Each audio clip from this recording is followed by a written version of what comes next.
جی ہاں ناظرین، یہ تھے مولانا عبدالعزیز لال مسجد والے. ان کی بات آپ دیکھیں، یہ اسلام کی بات کرتے ہیں، قرآن کی حدیث کی بات کرتے ہیں، اسلامی نظام کے نفاذ کی بات کرتے ہیں، لیکن یہ ہماری پاک فوج کے شہداء کو شہید کہنے پہ راضی نہیں ہے. یہ کہتے ہیں کہ میر علی کے علاقے میں ابھی جو 4 دن پہلے وہاں اٹیک ہوا ہے، یہ کہتے ہیں وہاں مجاہدین نے فدائی حملہ کیا ہمارے فوجیوں پہ اور فوجی جاں بحق ہو گئے.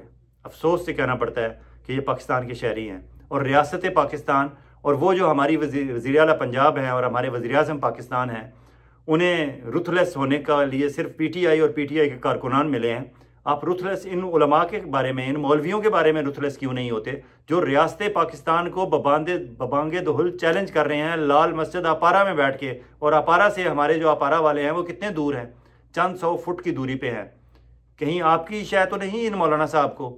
آپ نے تو نہیں انہیں کہا کہ آپ اب یہ نئی آگ دوبارہ لگا دیں؟ کیونکہ آئی ایم ایف والوں نے پوچھ لیا ہے کہ ایک جرنیل پہ کتنا خرچ ہوتا ہے، ایک افسر پہ کتنا خرچ ہوتا ہے، اور ایک سپاہی پہ کتنا خرچ ہوتا ہے. ہمیں سوال جواب دینے پڑ گئے ہیں. تو ہم بتائیں انہیں کہ ہماری فوج تو اتنی مصروف ہے کہ ہمیں ان علماء سے بھی خطرہ ہے، ہمیں ٹی ٹی پی سے بھی افغانستان سے خطرہ ہے، اور ہمیں گوادر سے بی ایل اے سے بھی خطرہ ہے. ان مولانا صاحب کی جو پہلے برقع پہن کے بھاگے تھے، ان کی جرت کس طرح ہوئی کہ یہ اسلام آباد میں بیٹھ کے اس طرح کی تقریر فرما رہے ہیں؟ بھائی شہید ہمارے وہ ہیں ریاست پاکستان، حکومت پاکستان کو جو ڈیفینڈ کر رہے ہیں، جو اٹیک کر رہے ہیں، وہ افغانستان میں چھپے بیٹھے ہیں، وہ افغانستان سے آ کے اٹیک کر رہے ہیں، وہ باہر سے آ کے حملہ آور ہوئے ہیں. مسلمان وہ بھی ہوں گے، یہ بھی ہوں گے، بالکل صحیح بات ہے آپ کی. لیکن اگر آپ کہتے ہیں کہ جی اسلام نافذ کرنے کے لیے وہ ہو رہے ہیں، تو اسلام نافذ کرانے کا یہ طریقہ ہے، اسلامی جمہوریہ پاکستان ہے. یہاں صرف اسلام کی بات نہیں ہوتی، جمہوریت بھی ہے. اور اسلام نافذ کرنے کے لیے سراج الحق صاحب نے جماعت اسلامی کے نام سے ایک پاکستان بھر میں اپنی بہت اچھی سیاسی پارٹی انہوں نے بنائی ہوئی ہے.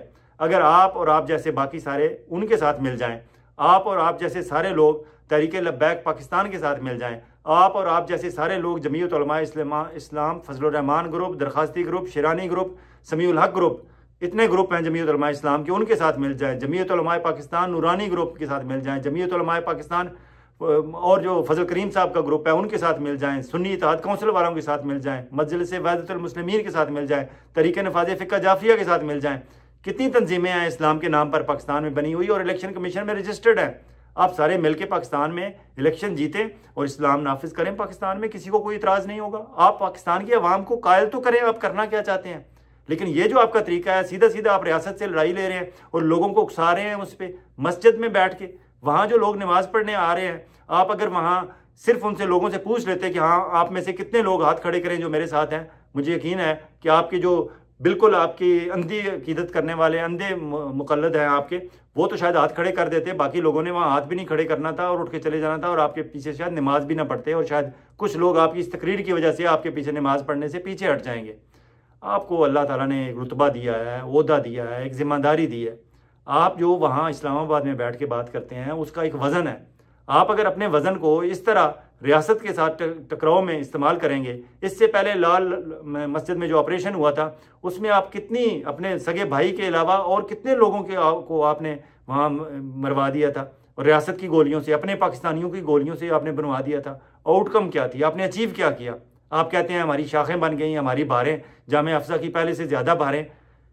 اور بھائی بہاریں اور بھی تو پاکستان میں 40 لاکھ لوگ ہیں جو مدرسے میں پڑھ رہے ہیں، مختلف مدارس میں پڑھ رہے ہیں، ان کی بھی بہاریں ہیں. لیکن ان مدارس سے، ان مساجد سے اس طرح کی تقریریں، اس طرح کے لب و لہجے میں گفتگو نہیں ہوتی جس طرح آپ کر رہے ہیں. میرے خیال میں ہماری جو رتھلیس وزیر اعلیٰ پنجاب ہیں اور ہمارے رتھلیس وزیر اعظم پاکستان ہیں اور ہماری جو نو مرسی کا ورد کرنے والے ہمارے چیف آف آرمی سٹاف ہیں، یقیناً اس طرف توجہ کریں گے. اور آئندہ ہمارے پاکستان کے لوگوں کی، اور وہ جو کرنل کاشف شہید ہیں اور کیپٹن احد بدر شہید ہیں تلگنگ والے، اور جتنے ان کے ساتھ نوجوان سپاہی، لانس نائک، حوالدار، صوبیدار جتنے شہید ہوئے ہیں اور آئے دن ہو رہے ہیں. ابھی ڈونلڈ لو نے اپنی سپیچ میں کہا ہے کہ 2023 میں پاکستان میں دہشت گردی سے لڑتے ہوئے پاکستان کے 1000 لوگ شہید ہوئے ہیں. وہ 1000 خاندان جو ہیں ان کے زخموں پہ یہ نمک چھڑکنے والے مولانا عبدالعزیز صاحب جیسوں کو خاموش کرائیں گے اور ان کا کوئی انتظام کریں گے. کیوں کہ ہم ریاست کے اندر اس طرح کا خلفشار پاکستان کا ایک عام شہری برداشت نہیں کر سکتا. اجازت چاہوں گا، بہت جلد آپ کی خدمت میں دوبارہ حاضر ہوں گے. میں چاہتا ہوں کہ مولانا عبدالعزیز صاحب کے حوالے سے یہ جو میرا ولاگ ہے یہ یہاں تک ہی رہے، اس میں باقی چیزوں کو ہم نہیں ملاتے.